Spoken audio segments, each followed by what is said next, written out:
everybody. Welcome back to another episode of Oh Shoot. I'm your host, Cassidy Lynne, like always, and this is going to be a good episode. Something a little bit different, but it's still going to be a good episode. So I'm super excited to talk about passive income, sustainability, all of those things. This has been like a huge topic that's been on my brain recently. So yeah, I'm super excited to chat about some of these things with you guys. Obviously, before we get into the episode today, I have to share my life updates. I have to just tell you guys what's going on in the life of me. You're just normal wedding photographer doing her thing. So the first thing that I wanted to tell you guys, I launched merch. Woohoo. Merch is out. I have a few fun designs. And I wanted to wait to announce it on the podcast until the merch was like available. And honestly, if you follow me on Instagram, I really you would know that I had no idea. Like when I actually was planning to launch my merch, I truly just kind of put out a poll and like asked, when should I launch my merch? And then you guys said tomorrow. And I was like, all right, let's do it. So that's just kind of what happened with my merch. But yeah, it's out. I have a few different designs. I have the overshooter hoodie, which is like, I have it in like a light pink or a light blue. I'm not wearing any of my merch right now. I should have. If you're like watching on YouTube, you can tell I'm not. But yeah, so we have that hoodie. And then I also have the probably editing crew neck. And that one is like my personal favorite. And after yesterday and just seeing which stuff you guys bought, that one's definitely your guys' favorite too. It's so cute. It's like a chocolate brown with it's technically like gold thread, so it's embroidered. And it literally says probably editing. It's so cute. And it's so true because like when in doubt, I'm probably editing. Like that's what I was doing all yesterday, was just editing. So there's that. And then I also have just a plain old Oh Shoot t-shirt. I have two different colors. There's like a tan and then a sand one. And then with the letters, it's like black or white. So yeah, that's kind of just like a classic. If you support the podcast or want to support the podcast, or if you just like the phrase Oh Shoot, that would be a great option for you. So yeah, they will be available, those designs, until Wednesday, April 20th. So let's see, that's like 2 days from now because today's Monday. So yeah, go grab that if you are interested in getting some merch. So a few other life updates. Me and Charlie went to Houston this weekend. That was for an engagement session that I had with a couple. And basically the situation was they booked me for their wedding, which is their wedding's in August. And they had an engagement session included in their package, but they like on the date that they initially scheduled it, they just like weren't able to make it out to me that day, to Grand Rapids, because they had just moved to Houston. Like, I think they've moved like, I don't know, a couple months ago. So they're from Ohio, they moved to Houston. And so they were like, hey, any chance that you would be able to come to us for the session? It would really help, cause we just can't find time to come to Michigan for a session. And I was like, you know what? Yeah, like I can come to Houston. So that's what we did. We went, they got us tickets and we flew down there for like a weekend. It was really fun. I shot at like the first spot was like downtown, but it was kind of like a park. And then the second spot was another park downtown, but just like different views of the buildings and obviously like a different outfit and stuff. So yeah, that is Houston. That's what happened. We basically shot. Okay, so funny story. Our flight on the way there was through United, and I normally like don't have any problems with airlines. Like I don't have beef with airlines, right? But I got some beef now because we flew United and it was like we had a layover in Chicago. So Grand Rapids to Chicago, Chicago to Houston.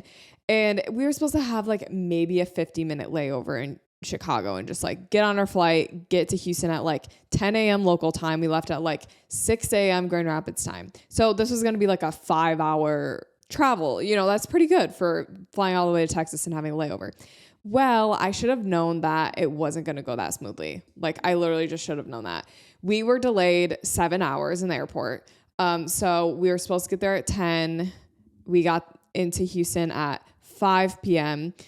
We were planning on doing the session at 6 p.m. and literally we still did it. So our initial plan was to fly into Houston, get there around 10, 11, go back to the hotel, kind of walk around a little bit, see what's going on. All of that we couldn't do. We basically just had to go right into the session, which is fine. The session ended up being really good.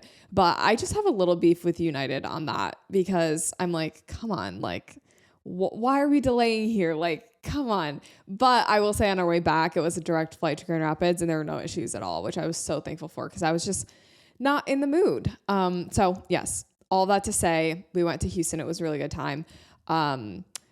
So Houston, and then another life update. I started using TikTok stories. I don't know if you guys like even have TikTok stories. I don't know if they're rolling it out to everyone or if like I just got selected as one of the people who uses TikTok stories, but I have the option to use TikTok stories now and I've been using them. So far, I don't really have a strategy. I don't really know what I'm doing. I'm kind of over here like, do I post these like normal videos I would post my feed, but just post my story instead? Or should I like create specific content for my stories? And it's weird because like, you know how on Instagram stories, you record a video and it chops it up into 4 different sections or whatever. And then you just post it like that and people like tap through. Well, you can create like a whole video for like one tap, but you can do like multiple clips in that video, if that makes sense. So instead of like seeing all the clips by tapping on TikTok, like you can create a whole TikTok that's just for your story and someone has to watch it the entire way through and not tap in order to see all of it. So it's just like a little weird for me to comprehend. But I did like have this strategy where I posted like 4 or 5 TikTok stories and then I posted to my TikTok feed later that night and I got like way more views than I normally would. So I'm over here just being like, okay, I kind of think that posting to your TikTok story is a little bit beneficial. So I will keep you guys updated on if that's actually a good strategy to implement or if I'm just reading into it a little bit. So the last thing that I wanted to tell you guys before we jump into the content for today's episode,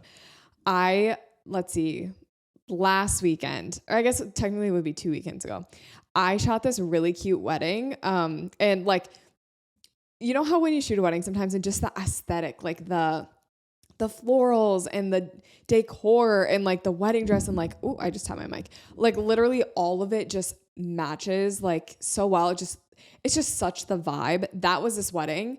And I did some fun like direct flash stuff. And I normally don't do a ton of direct flash because I definitely think it's a little bit niche. But I did it and I was like, I feel like this could be like really cute for this wedding. Plus she sent me inspo and like the inspo she sent me was very like what I was shooting. So I felt like a lot more comfortable trying it out. And literally some of my favorite shots, I would say almost all of my favorite shots from the day were using direct flash. Like I even used like the flash like outdoors. And I was just like, wow, like I'm probably going to start using direct flash more just because it gives you a little bit more of that film vibe too. And I don't know, it's just so cute. So yeah, I'm really happy with how those shots turned out. Those are on my Instagram if you want to see them. But yeah, use direct flash more. That's what I'm trying to say. Like use direct flash and have a good time with it because you might end up falling in love with direct flash like me and never want to shoot regular again. That's kind of the boat I'm in. All right, I just talked for 10 minutes about my life. I'm so sorry if you just skip through all of that. But we have some good stuff to talk about for today's episode. We're going to talk about, is wedding photography or photography in general sustainable, but also how to make it sustainable by making passive income. So the question that I'm kind of asking in today's episode is wedding photography a sustainable career in the long run? You know, is it similar to working at a 9-to-5 until you're 60 years old and retiring? Like, is it going to give you that same stability when you retire or want to retire, or just photography in general? Like, what is the long-term plan here with all of this?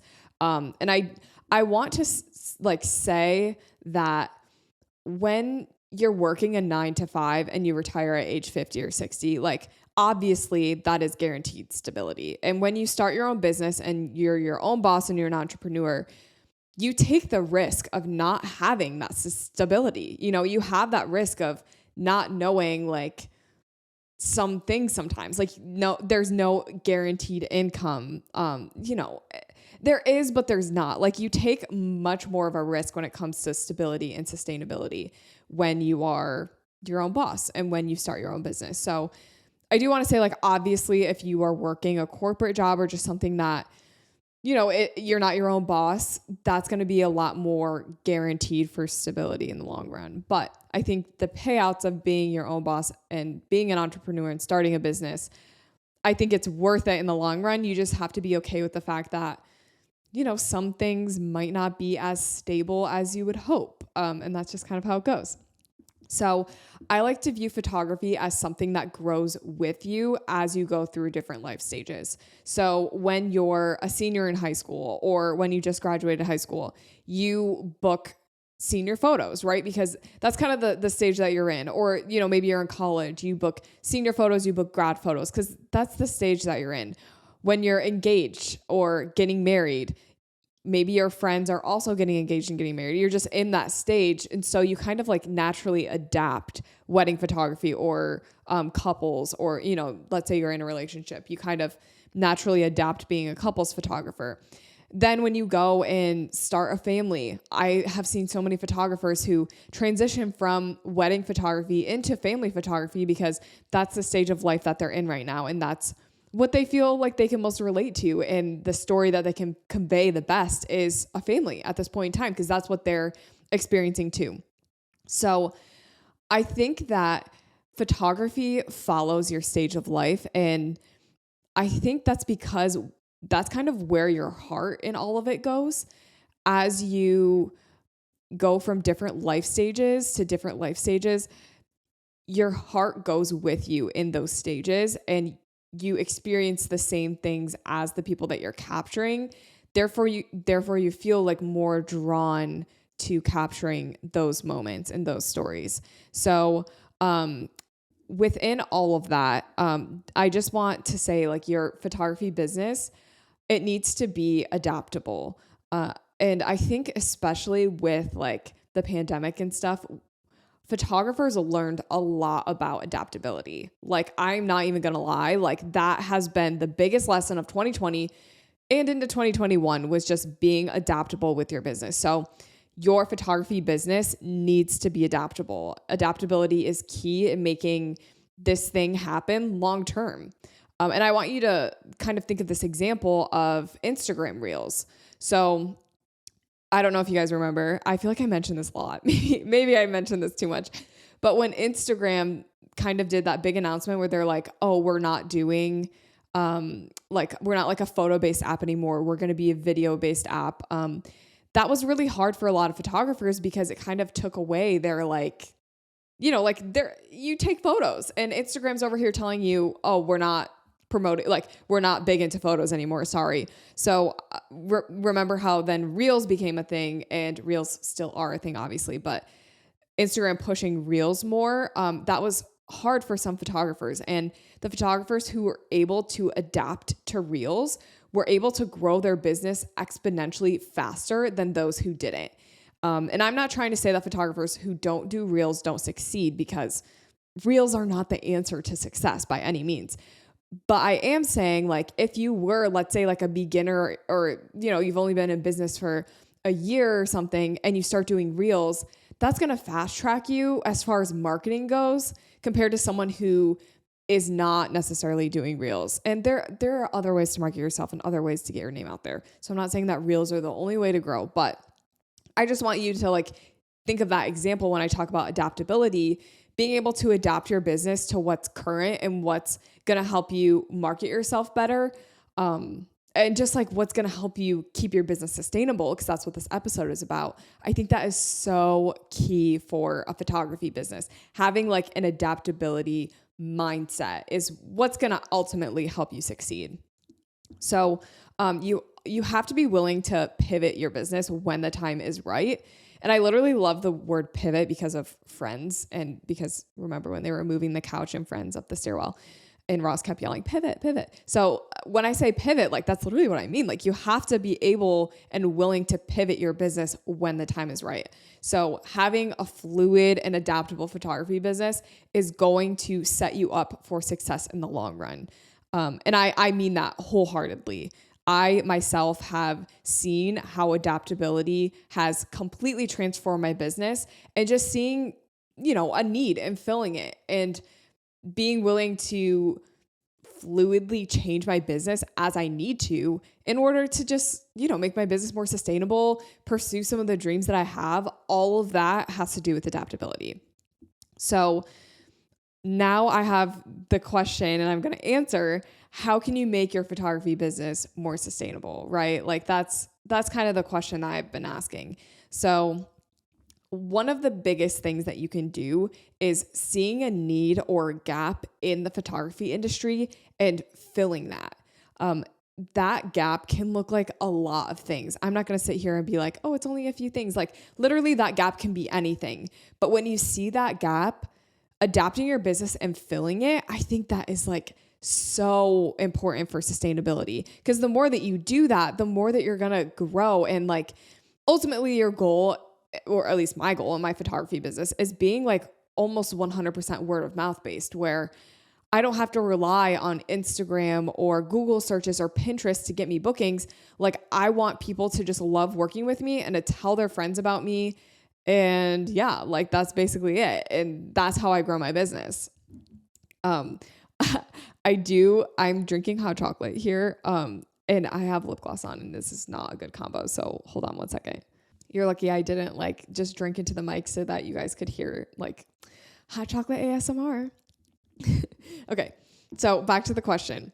How can you make your photography business sustainable? Seeing a need, filling that gap. That's one thing. Second thing, understanding trends, but also understanding that you don't have to live by trends as a rule book.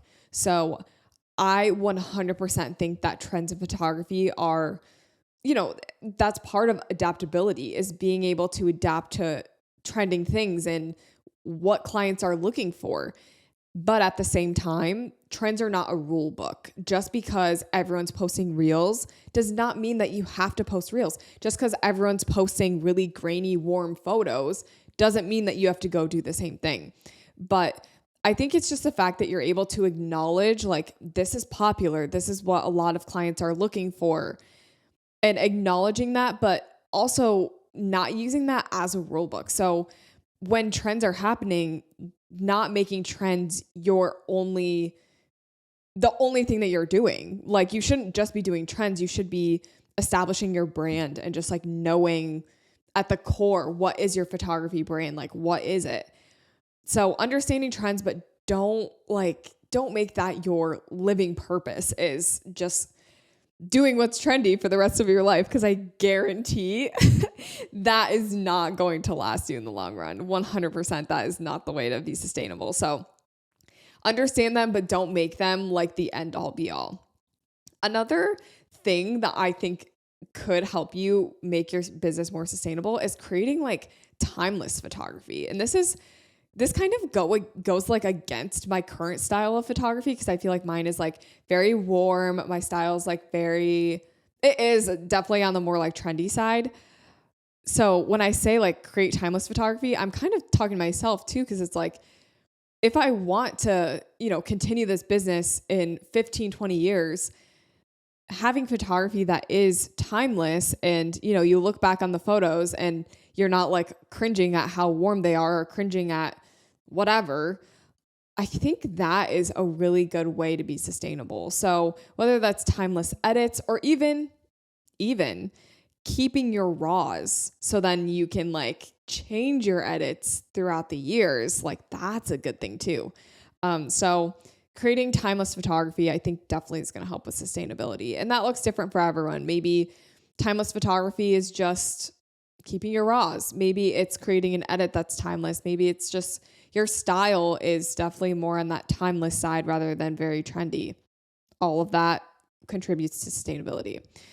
Going outside of your comfort zone. I really want to talk about this for a minute, because this is something that I've learned within the past, I would say like year, is you can get caught up doing the same thing over and over again in photography. You can shoot 30 weddings a year for 10 years. You can do that 100%.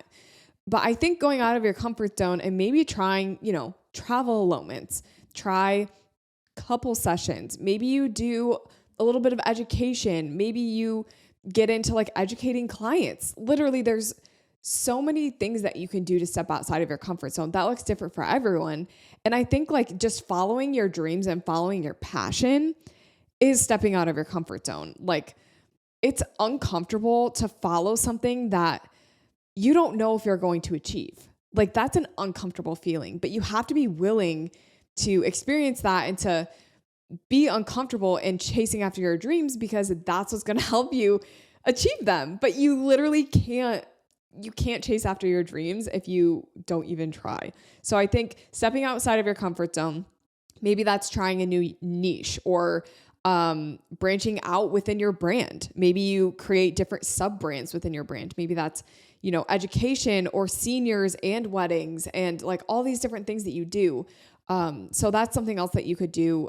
You could even do like product photography if that's what you're passionate about. Just like something you've always wanted to try, branch out and try it.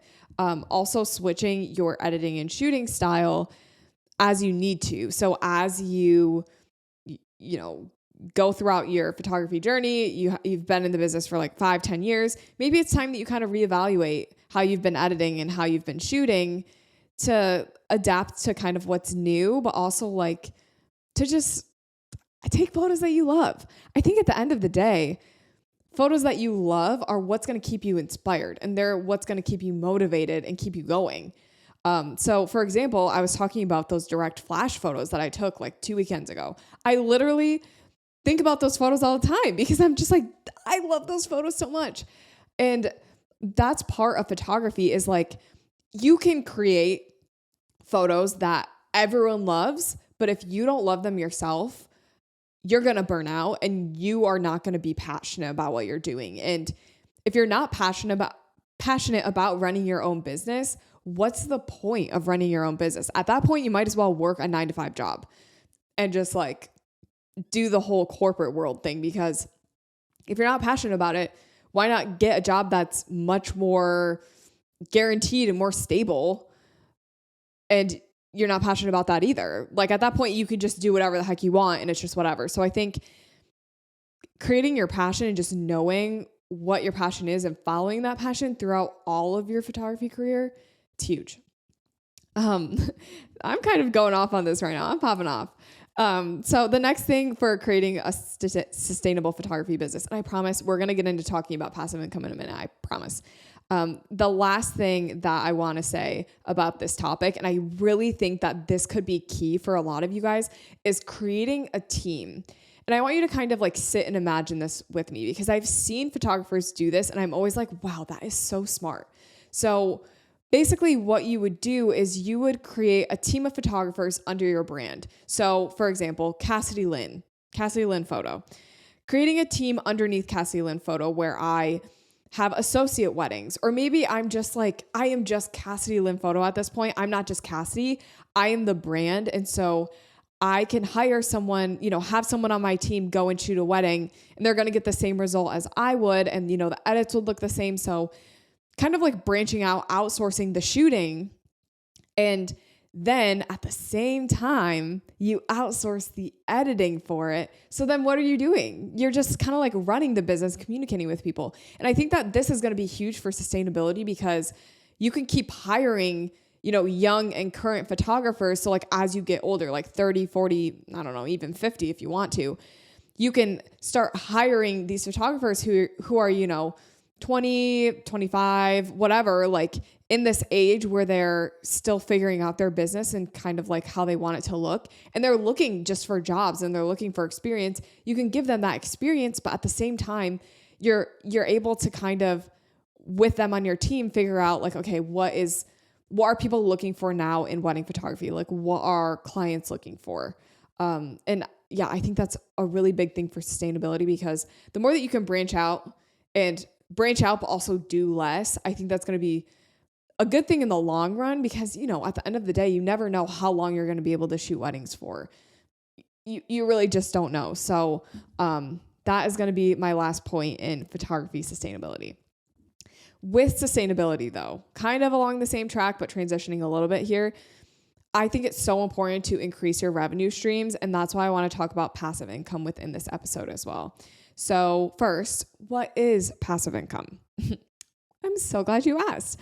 Passive income is the income that you kind of make like on the side without much effort, if not like no effort at all. So passive income is just kind of like, I like to think of it as making money while you sleep. You know, you don't have to do literally anything for it except probably like a little bit of maintaining. But for the most part, like passive income is pretty much hands off once you create the thing that you're going to be passively selling. So why should you do this? That's another great question.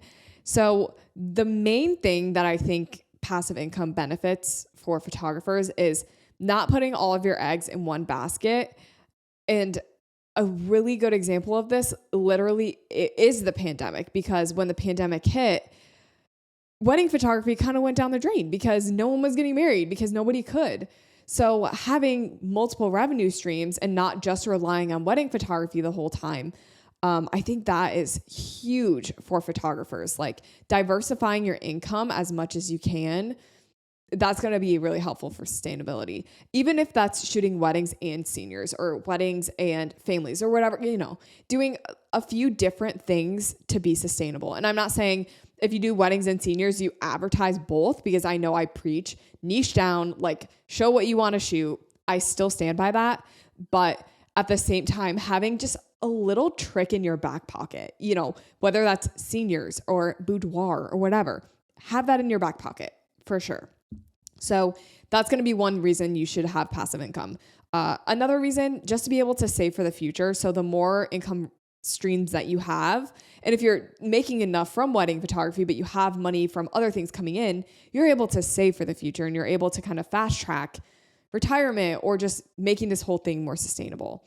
So just another obvious reason too is just like to generate overall more income. Like when you have passive income, when you're creating multiple revenue streams, you're ultimately increasing your income overall. So I think that's a huge part of passive income. So now we're going to talk through ways that you, as a listener, as a photographer, as a business owner, can start to make passive income. The first thing, print sales. Did you guys hear me? Print sales. Do not sleep on print sales. And if you have been sleeping on print sales, I forgive you, but it's time to get up off this sleep and start making money from print sales. So basically, a print shop is something that you can have connected to your online gallery. So for example, PicTime does this. I'm pretty sure Pixie Set does this too. You know, deliver your gallery to your clients on this pretty online gallery on PicTime, let's say.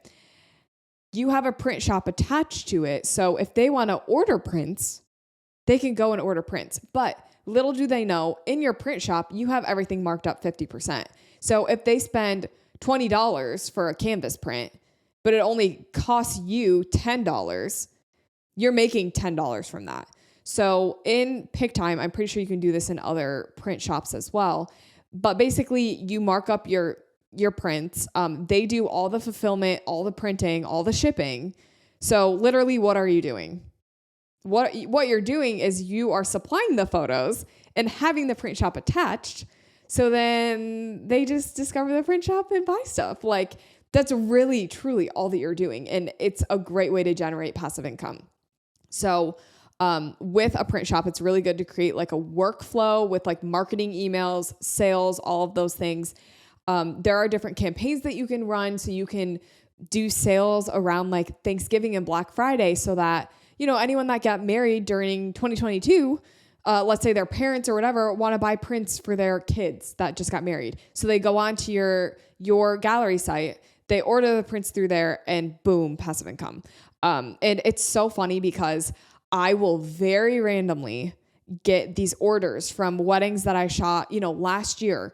And it's like the dad just decided that he wanted to just buy $500 worth of prints. Or like, I think I think there was one time I actually had someone buy like $800 worth of prints, and I had everything 50% marked up. So I literally just made like $400 just like, cause this dad decided to buy like these people gifts or whatever, and just wanted to print a bunch of stuff. I don't know. So all of that to say, like, a print shop is so huge for passive income. You can offer like unique prints too. So on different print shops, there's different options, and you can like really push those prints. So if you are jumping on sales calls with potential clients, literally like tell them like, I don't offer prints with my packages, but I offer a print shop. And you're kind of planting that seed of like, you can print your photos, but also like you're offering just an extra service. You don't even have to do anything, but even the fact that you offer it, some photographers don't even offer that. So that kind of just sets you apart and lets you go above and beyond. On specific holidays, so like Christmas, Valentine's Day, Memorial Day, offer just a little discount and send it out, shoot it out to a few emails. I know personally, like I think PickTime lets me send it like emails, marketing emails to anyone that's viewed the gallery before. I think you have to put your email in to view it. So it kind of collects emails that way. And then obviously it sends it out to my clients as well. You also, through print sales, want to encourage your clients to send their galleries to their friends, because if they have that gallery on their phone, they want to buy some prints, that's going to be a perfect opportunity for them to do that. So making sure that you're not protecting your galleries and like making them like really, really hidden so no one can see it, like make it easy to share. You know, maybe you provide like a passcode for people to get into the gallery, or maybe you just like give them a shareable link and whoever has it can view the gallery. That is so huge for print sales. And you can even go a step further and friend your couple on Facebook, post the link to the gallery and be like, oh, I shot Lauren and Michael's wedding, and then tag Lauren on Facebook and Michael in that post. So then it automatically gets shown to all of their Facebook friends, and those people have access to the gallery to then print the photos. That might be a little thing with privacy. I definitely want to make sure that your clients are okay with you doing that, but that's kind of like nonchalantly putting that gallery in front of their friends without them actually having to do it. So 1, passive income, print sales. Number 2, HoneyBook referrals. Yes, you heard that right. I'm talking about HoneyBook referrals. And basically what this is doing is you're educating other photographers. You're educating your audience by promoting HoneyBook. And this doesn't work for everyone because not everyone has a bunch of photographers following them. But you can start by just like, you know, having a HoneyBook code or whatever, and just sending it to the photographers that you do know might benefit from HoneyBook. You may find in doing this that you like education. You like photography education because you're, you know, telling other photographers how you like to stay organized, whatever. So you might find that this is your kind of way of getting into education. You can also reach out to HoneyBook themselves and be a part of their educator team. I'm not like 100% sure like what the requirements are for this. But I think you do get a little bit more of a discount for the referral thing. So you can offer like more to people. But if that's like not the case for you and you don't qualify for that, literally, I think there's like a referral area on HoneyBook that you can go and like get a link to send to people. Cause it's like if you refer a friend, you get X amount of money or whatever. And if they sign up, whatever. So, yeah, that's a really good way to generate passive income. I do want to say like, make sure you're doing this with the purest intentions. Like, don't be fake about it and just do it for the money. Do it because you actually use and like the product. And that's a huge thing with like, I don't know, just like authenticity within being a personal brand. Promote the things that you actually think are going to benefit your audience, especially like if we're talking about influencers. Like, influencers don't just take brand deals with any brand. Like, they take brand deals with brands that they feel like represent what they do on a normal basis or what they believe in and what they support. Like if I don't know, what is an example of this? If I'm blanking. If some like random, let's say like NASCAR brand, I don't know why NASCAR popped into my head. I think it's because I'm watching The Ultimatum and one of the girls' dads is in NASCAR, and that's why I'm thinking of that.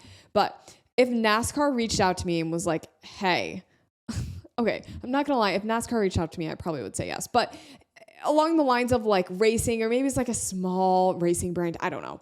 reached out to me. They're like, hey, can you like talk about us in your videos? I would be like, how? Like that's my audience doesn't care about racing, and that's not really what I represent either. So I'm going to have to pass on that one. So with that same idea, like don't go promoting things just for the referral money or just for passive income if you don't actually like use it or like the product. So I'm going to hop off that soapbox for a minute. Next thing, creating a shop.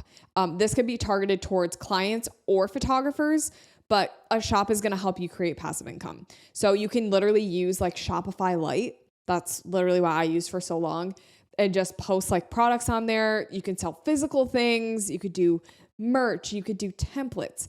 You could do like a wedding planning guide that you send to clients, or a wedding planning guide that people who are getting married can buy. That could be something you can promote like on Pinterest or something like that. You can sell a wedding planning timeline. So like a sample wedding day timeline, you could sell that to potential clients. I don't know.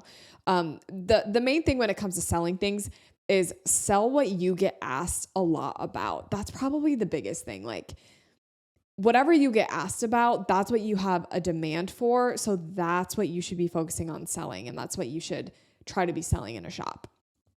So if I get asked a lot about how do you edit? Like, oh, I love your presets. Do you have presets? That might be an indication that you should start selling your presets, whatever. Obviously, only if they're your presets. Don't sell other people's presets, obviously.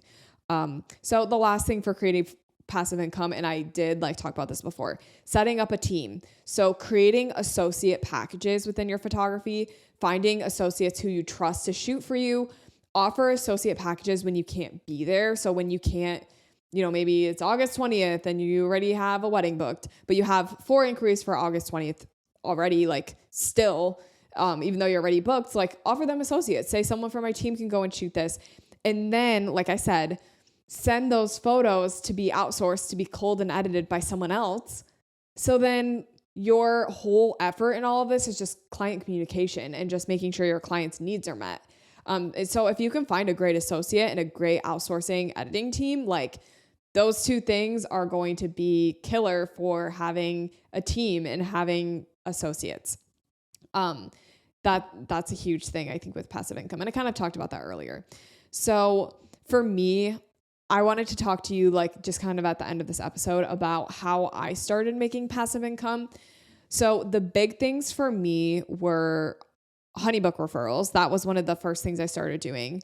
My print shop, so Pick Time Sales, that's a huge way that I have made passive income in the past and still do.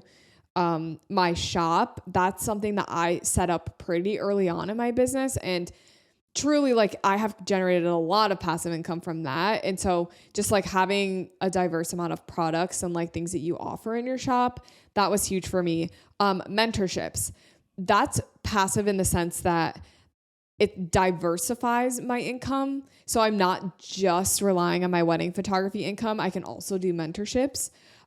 So that's something else. And now my merch, like I mentioned at the beginning of the episode, in creating my merch, my idea was really not to try to make money. Like definitely my merch is not priced to make money. With how much I have to pay for each product, like I'm really not making hardly anything, but it's just a little bit of income from merch. So I will say that it's passive income because that's what we're talking about. So now at this point, after about a year or two, I would say closer to 2 years of, creating my shop and really working on passive income, I have passive income from print sales. So that's something that is generated from clients, friends of clients, family of clients, HoneyBook and brand referrals. So not just HoneyBook, but also other brands that offer me deals if I refer people to them. So that's another thing. My shop, obviously. So my templates, my presets, my brushes, my blah, blah, blah. I have a million things in there. My podcast actually generates passive income for me. So, that's another thing that if you want to start a podcast, go start a podcast. But, I just hit my mic again. I'm so sorry. TikTok. Surprisingly, being a part of the TikTok Creator Fund, like you can create enough income through there, based on views and whatever, and just sponsorships in general. So, that's something that I started doing pretty recently. It was just like telling brands what I charge to I don't know, post a reel or post a story or whatever. So at the end of this episode, okay, we're here to wrap it all up. The main takeaway here is be adaptable in your business. I think this whole episode is just focused on diversifying your photography business in a way that you can adapt in the future and adapt to the things that you need to within your business. So adapting to new trends, adapting to different shooting styles, adapting to creating a team or, whatever. So have an adaptability mindset. Don't get stuck in your ways as a photographer. Definitely try to be fluid with your thinking and be willing to accept change and try change and step outside of your comfort zone. It does come back to that point about your comfort zone and just stepping outside of it in order to help your business grow and thrive. So that's going to be the end of today's episode. Thank you guys so much for listening this far. If you don't already, go check me out on Instagram. My handle is Cassidy Lynne, and Lynn is with an E at the end. So Cassidy Lynne on Instagram, Cassidy Lynne Photo on TikTok. I have links to our sponsors in the description of the podcast episode, and other links for different, HoneyBook or editing, whatever. So my gear, all of that is linked in the description of this episode, my Facebook group. So go check those out. But thank you guys so much for being here, and I hope everyone has a great rest of their day. Expose my mind to clarity. Oh, my spirit shudders. Capture the moment, to keep my sanity. And the wisdom rushing in. So much clearer now. Getting a little bit